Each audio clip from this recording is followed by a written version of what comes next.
Jeff Benson, Program Manager for Victor Builders Risk. Really appreciate you taking your time out to hear our story today. And what we're trying to do with these webinars is make them not just marketing driven, they are very educational. We have a lot of experience in this line of business, so we're trying to pass on what we can to you. So for this webinar, what I decided to do is say, let's talk about, if I was an agent, what would I want in a program? And that's really the theme of this. So we're gonna, and as we get through this, if you have questions, we'll do some Q&A at the end. If we don't get to your question, by all means, send it in, and myself or the underwriting staff will get back to you with an answer. So and maybe you guys will have some ideas that you'll think about, things that are very, very important to you. So once again, what should you look for in a builder's risk program? We're talking about builder's risk, inland marine, course of construction, line of business.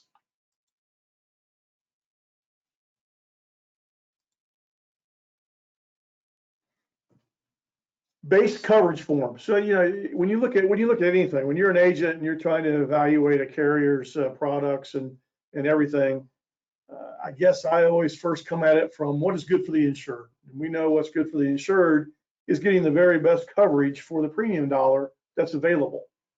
So in the marine is a little different because it's basically an uncontrolled marine line of business. So you'll see ISO and AAIS has their guide programs or guide products, but then all carriers kind of deviate off of that. And the carriers that specialize in this line of business have their own proprietary forms. So the very first place you're going to look when you're an agent and you're going to say, I'm going to sell a product, is what I call the base coverage form. So within that base coverage form, we've gone over this before, you're going to have all these things answered. And I'm not going to go through everything that's on the screen, but you get the idea that each form is proprietary and you really need to know the form you're selling. And what I like to do is I look for certain sections when I evaluate a coverage form. So obviously I look at what the covered property is. In builder's risk, when does coverage begin and end? And that varies by carrier. There's a lot of variance there. Things like water intrusion and sinkhole might be covered, might not be covered. The definitions section of a policy gives you a lot of insight into how the carrier views the risk and what their intent is. And I threw theft in there because everybody says, theft's always covered. Maybe, maybe not. I've seen some forms that exclude it. I've seen some forms that have a sublimit on theft. I've seen some forms that have certain warranties, whether theft is covered or not. So once again, just don't assume that all the forms are the same. That's my best advice to you. So take a deep dive into the base coverage form. It has a condition section, definitions, what's covered, what's not covered, the exclusionary wording, all that's important. The next piece of a builder's risk policy in the marine is the automatic additional coverages. Where you want to go to look at these a lot of times is in the supplemental declarations page. And what that's going to do is it's going to list all of the coverages that are automatically built in so you as an agent don't have to request them. And this is really how one carrier differentiates themselves from another carrier, is in this list of automatic coverages. And I'm just throwing off a few of them up on the screen for now. For example, our form we're very proud of, we have 19 automatic coverages. And some of the things that we look for, soft cost. We all know what that is. We've done webinars on that. If not, give me a call, we'll talk about it. The soft costs are important. Are they built in automatically or not? Is there a sublimit or no? Things like fraud and deceit, temporary transit, temporary storage at another location. A lot of times these carriers will have these automatic coverages, but the sublimits are very, very low. So you definitely need to look at the sublimits on these automatic coverages. And the last piece I threw up there was valuation. What we're talking about 95% of all builders risk today in the United States is written at a completed value basis. And what that means is, you have to report the completed value of the structure when you initially write the policy. An easy little formula to remember is selling price minus land. Everything that goes into that structure is covered. So if you write the policy for the selling price minus the land, you're going to cover the insured and you should be fine. It's from that completed value builder's risk. So that kind of sums up the coverages, which I still think are the most important thing when you evaluate a program. Why would I go with them? It's based on what coverages they offer. Now we get to this next piece, and every company throws this out there, but Ease of doing business is very, very critical. It's important. The average premium on these can be very low, $1,500, $2,000. So it's got to be easy. If it's not easy for you, the agent, you have to make a bunch of phone calls. You got to fill out too many applications with too many questions, and it only generates $1,500 in premium. You're losing money. So ease of doing business is critical. I think broad eligibility is critical to these programs. What you want to look for in a builder's risk program is, do most of the things that I see on a daily basis fit their guidelines? Things like frame structure, a house being built, a small freestanding building being built, commercial structure, mini warehouse, Starbucks, Dunkin' Donuts, things like that. Does all that fit? So broad eligibility is critical. If you're in a coastal area, what are their coastal guidelines? If you're in a convective windstorm area, do they have guidelines around that that would prohibit them from writing business in your area? So you need to know that.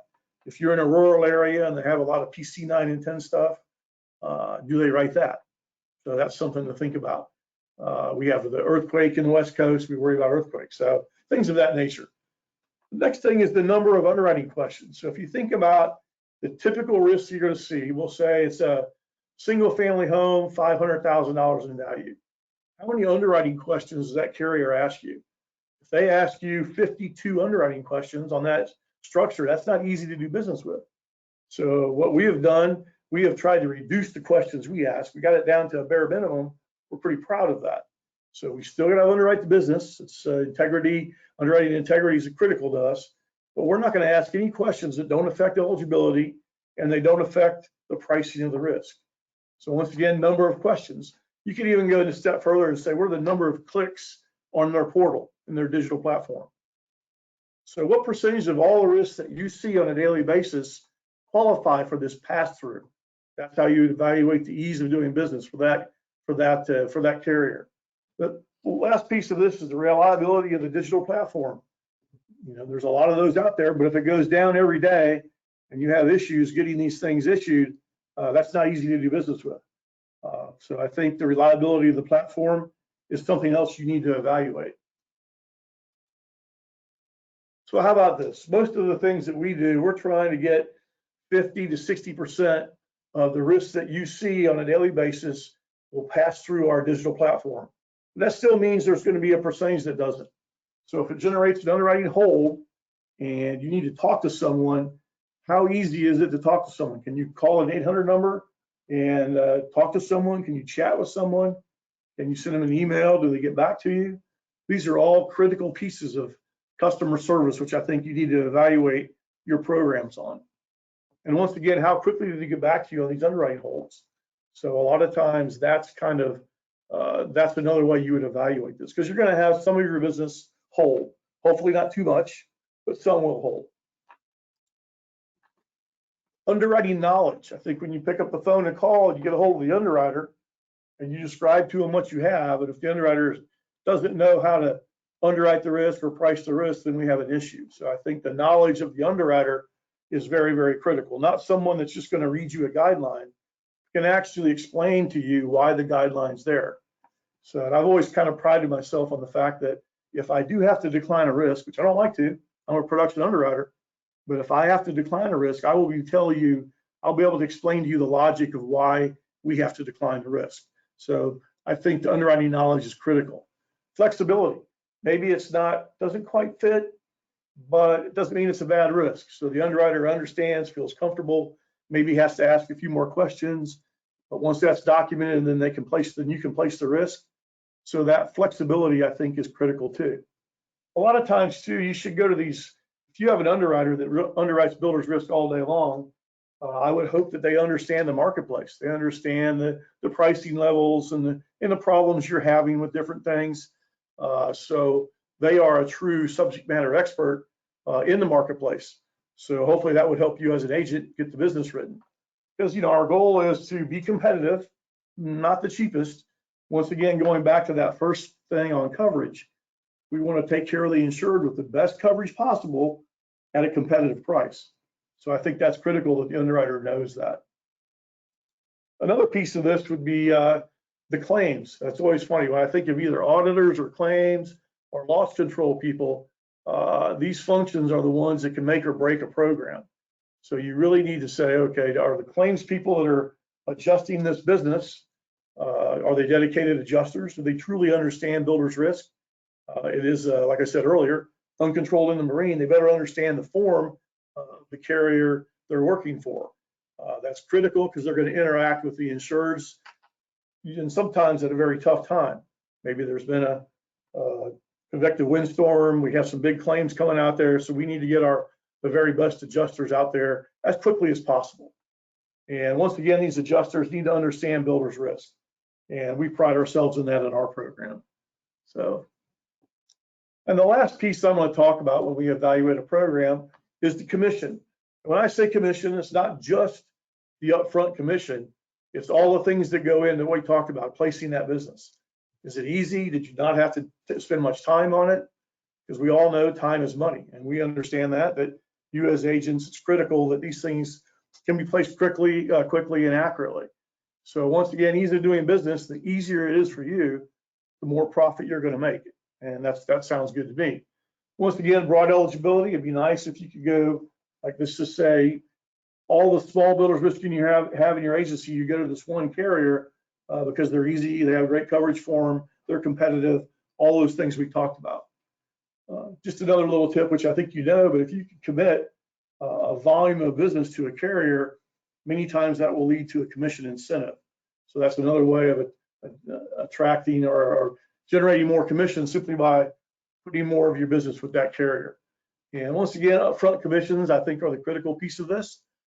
So that's another way you would evaluate these programs when you have, carrier program A and program B. How do I pick which one do I go to? I think that's all critical. And the last thing I'm going to do is I just want to talk once again. I know I've talked a lot in the last couple of sessions about this pass-through risk, but this is really the key to builder's risk, is finding these pieces of business that are really easy for you and really easy for everybody involved. So this is what we're looking for. First of all, you need to have ground up new construction. In our book of business, about 3/4 of it is ground up new, about 25% is renovations. So we'll take a look at the renovations, but just that class, we have to ask a few more questions on the renovation piece. So ground up new construction, make sure the builder knows what they're doing. They have 2 years experience. You have to know the address of the property under construction. Sometimes it's not an exact address because it's a new subdivision, and we'll work with you on that. You have to know what kind of construction this is. Now, in single family, the last time I checked, 90% of all homes in the United States were frame construction. But you might have some that are others. You need to know that affects the pricing. You have to know the completed value of the structure, selling price minus land. You need to pick a deductible or start at $1,000 and go up. You have to know the ISO protection class. And we've talked about that before. The vast majority of the country is 1 to 8. There are some 9 and 10s in different areas, and that generates a few more questions. And we have to know if the project has already started, how far along is it? But if you can answer those few basic questions, you'll be able to get a quote out of our digital platform, hit a button, get a proposal, and hit another button and get a policy. We had a CSR in Tennessee, quote bind and issue a policy the other day in 1 minute and 37 seconds. So we're very proud of that. So there again, this is kind of giving you the bird's eye view of what I would look for in a program. So hopefully that stirs your thought process a little bit. And what I'd like to do now is open it up to questions. Darcy, do we have any questions? All right, Jeff, yes, we do. Let's get started. So first question, what is the preferred process to follow if a policy is nearing expiration and additional time is needed to cover the home under construction? All right, so this does happen a lot in today's world too. We had a little thing called COVID that kind of stalled some projects. So we're having to extend probably more than we've had to in the past. There's material shortages, labor shortages. So structures are taking longer to build than we initially thought they would. So it's nobody's fault, not the builder's fault, not the agent's fault. So now you need an extension. Number one, I would make sure you send in that request on time. Don't wait till the last minute. But at least in our world, if you send an email to the underwriter, we have a mailbox too. You can email the mailbox and say, give the policy number, give the name insured, and say, I need another, 2 months or 3 months. We might come back to you with a couple of questions. And like I said, you might say, well, because of COVID, because of material shortages, this, that, and the other, it's been delayed. So just make sure you communicate, and you can pick up the phone, and we have an 800 number. You can call that too. But just notify us as soon as possible that you need to extend this. This is a different line of business. This is not we don't have to non-renew it. So it's not really a question of sending out notice of renewal. That's not necessary on this. So it's kind of like, it's up to you to determine, yes, I need more time. It's still under construction. Let us know as soon as you know that. So good question. All right, next question. Do you write liability along with property? Yeah, the easy question there is no. We are a monoline inland marine builder's risk Corsa construction program. GL is a whole other line of business where we don't write that business. There are markets out there. I will say it's kind of hard to find a market that writes the GL for a residential general contractor. It's a little tricky in these days, but no, but we are a monoline builder's risk property program.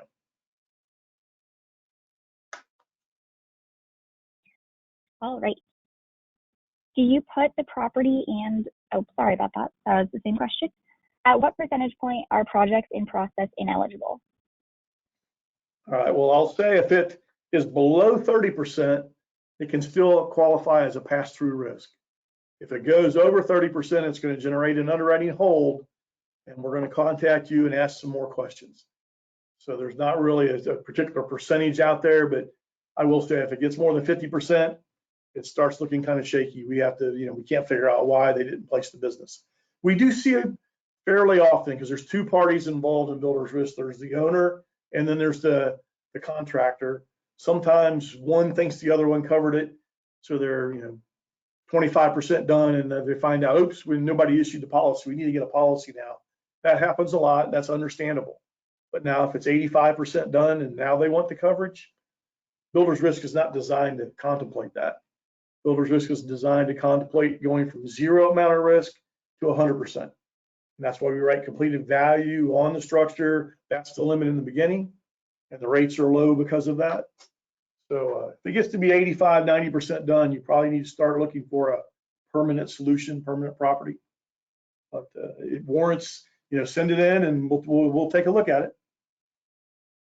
Good question. All right.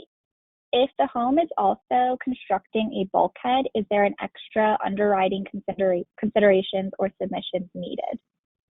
Right. So in our world, we don't write any waterborne property. And when you have a bulkhead, I'm not going to say it's waterborne, but it's pretty close. So that would be a little tricky. We would underwrite that. We would ask some more questions.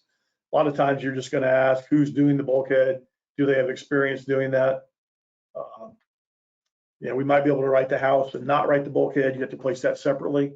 So that would be a tricky one that we would have to talk to you about. Good question. Okay. Do you allow the general contractor to be listed as an additional insured? Yeah, we had a whole webinar on that, like who's an insured, but the general contractor can be an additional insured. The owner of the structure can be an additional insured. We do have cases sometimes where they're kind of a joint broad form named insured. We'll work with you on that. So yeah, well, that's not a problem. Okay. Do you write residential only? No, we write, our parameter is residential or commercial, ground up new or remodeling. We do up to 5 million frame and up to 10 million masonry non-combustible and fire resistant. And that is, we are in a market in 48 states. Only 2 states we're not in today are Alaska and Hawaii. We're everywhere else.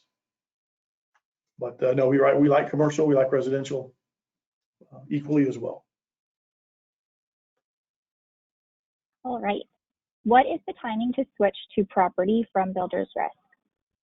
That's a good question. So I kind of touched on that earlier. Usually what I've determined, and each permanent property carrier is different. I was working with one the other day.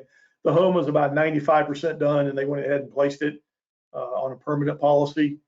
A lot of times it's all triggered by the closing, though. Until the closing occurs and the financial interest goes from the builder to the homeowner, you can't get a homeowner's policy. So sometimes it's Not usually, it's always about the closing. So sometimes there's that little gap in there where it gets kind of difficult. So that's why it's better to have that builder's risk in place from the beginning. And we can take it all the way up to the closing, and then they can get the homeowner's policy at the closing, and we're off and running.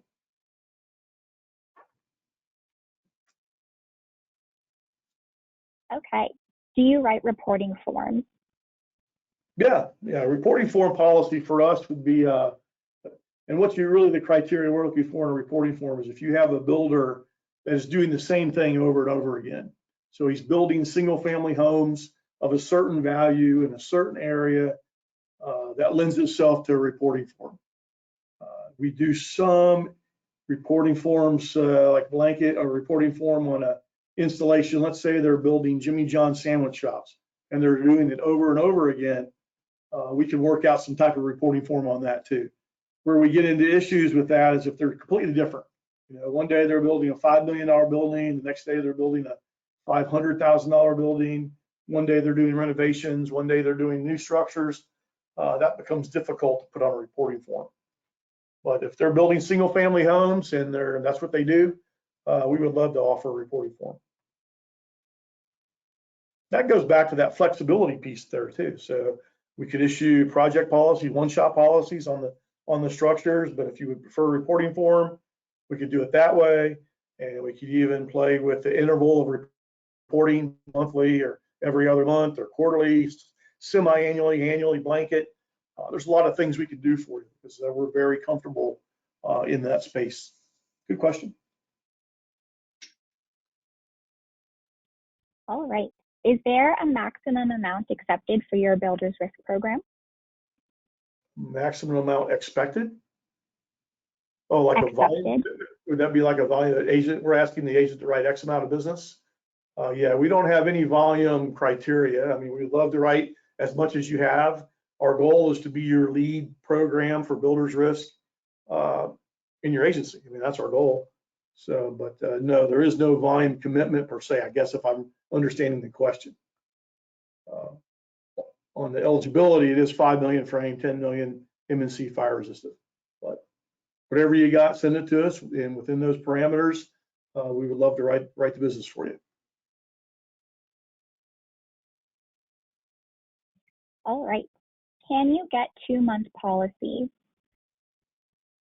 2-month policies. You know, we usually have a minimum of 3 months, you know, because this is, you know, if they're gonna, you know, I always say, do you write house flippers? Okay, so we're saying, well, this is a course of construction program. So that means, you know, they're not gonna buy a $500,000 house and put $5,000 into it and then resell it. That's not what we want to do. So there's not really a minimum amount of renovations they need to put into it, but sometimes it's around that 10% figure. So they're going to buy a $500,000 house, they're going to put $50,000 into it and resell it. Then that becomes easier for us to do. But I would say our minimum is 3 months. And even then, most things are taking, unless it's a very small project, as we went over earlier, most things are taking longer than expected these days. So if you think it's going to be 6 months, I might write it at 10 months, put it that way. All right. Do you have any coastal restrictions? Yeah, really the only coastal restriction that we have is we do not write structures within 1,000 feet of the coastline. And that coastline is something that becomes interesting to define. So if there's a doubt where you're at, give us a call, we'll walk you through it. I like to call it the true coastline. If you're 50 miles inland on Chesapeake Bay, that's not the coastline. So it's that true coastline. If you're within 1,000 feet, which isn't that far, 3 city blocks of that coastline, then we would not be a market for that risk. But we readily write outside of that, you know, every day. So, and we write in Florida, we write in Texas, we write in the Gulf Coast, we write up and down the East Coast. As you guys all know, you know, unfortunately for property underwriters, we're people building and moving these days, closer to the coast. So more in harm's way, even though now we're having this convective windstorm problem in the Midwest and even in the southern states. So that's a whole nother game. But good question.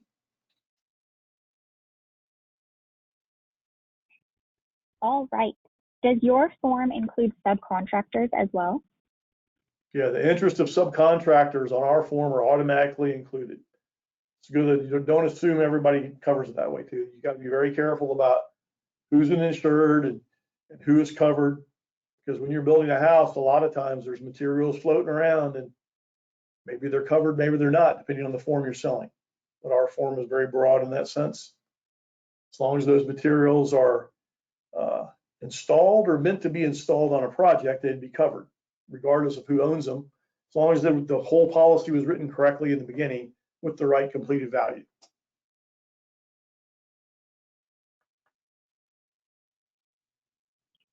All right. Are you able to write builder's risk coverage on a renovation of a structure damaged by a recent hurricane? Yeah, I mean, it's interesting when it's kind of a catch-22 when a storm hits. As a builder's risk underwriter, you're hoping, oh no, I hope that storm didn't damage all the structures I'm on.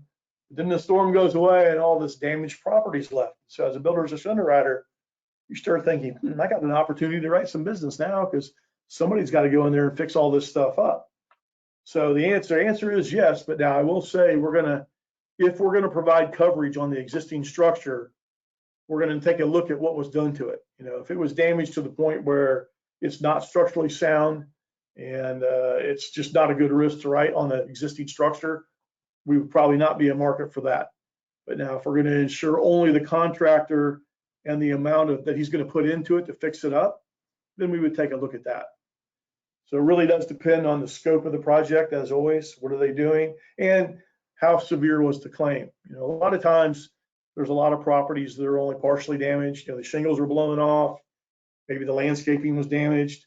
You know, you had to replace a few windows. We would gladly write that business all day long. Good question. All right. Will you write builder's risk that is prefab? All right, so I could probably, in fact, I'll write this down, Darcy. I might even do a webinar on modular versus manufacturing versus prefab. There's a lot of words that people use today. So we have some guidelines that we follow, and part of it is a little bit subjective. You might have to talk to the underwriter. But if something is a modular construction, you know, they're going to deliver pieces of the building to a job site, and then they're going to put it together. We would write that all day long. In the Southeast, we have tilt-up construction. They build pretty large buildings that are basically modular. They're tilt-up. We do that every day. Questions we're going to ask is, first of all, we would not write the manufacturer. If they're going to be building these homes and then delivering them intact somewhere else, it's a mobile home, and we don't write that. But now, if they're going to be delivering the home in pieces, and our contractor is going to be the one putting it together on the job site, we would write that every day. And to be honest, I've seen some very, very nice modular homes that were built. Sometimes, some in the Northeast are these cabins, log cabins that are modular. And once they're put together, you can't tell. They're subject to the same building codes as a normal detached home. And we would write those all day long. So it just depends whether it's mobile, manufactured, modular, prefab, all those words have a meaning, but we're going to ask questions. Like I said, we have a few questions we ask, but yeah, we would definitely take a look at that. All right. Is premium fully earned, or can the policy be canceled pro rata? All right, so our normal course of events is the policy's fully earned. I will say we'll work with you on that. If you're placing business with us and you need a pro rata on a given risk, we've been known to entertain that. And the other piece of this, what have I been telling you? More things are taking even over a year to build now. So I wouldn't be too concerned about the pro rata. Definitely not on that first year, because it's probably going to, if it's $1 million home, it's probably going to take over 12 months now. So the pro rata becomes irrelevant. Then you're going to be extending it. So, and when we extend something, we can extend it for as little as a month. If you call us and say, I just need one more month coverage, the closing's scheduled, that's all I need, then we'll gladly help you out there. We'll just write an extension for a month. So I think we'll work with you on that. Good question. All right, and then let's take one last question. What qualifies for the pass-through risk? All right, so I'm going to run through this very quickly, and this is important. So this is on our program, a pass-through risk. If it's inland, which means it's not in a coastal area, a pass-through risk would be ground-up new construction, protection class 1 to 7, a value of $3 million or less, a builder with 2 years experience, and the home has to be less than 30% complete. If it meets that criteria, it would pass through our system. You would get a quote, hit a button, get a proposal, hit a button, and get a policy. If it's in a coastal area, if same criteria other than it's $1.5 million. If it's $1.5 million and less, it will pass through. And then PC 9 and 10 has a little lower limit. Can't remember, maybe $1 million. So if it's less than that, it will pass through. So there's certain criteria built in, but that's the risk we would love to see. All you got.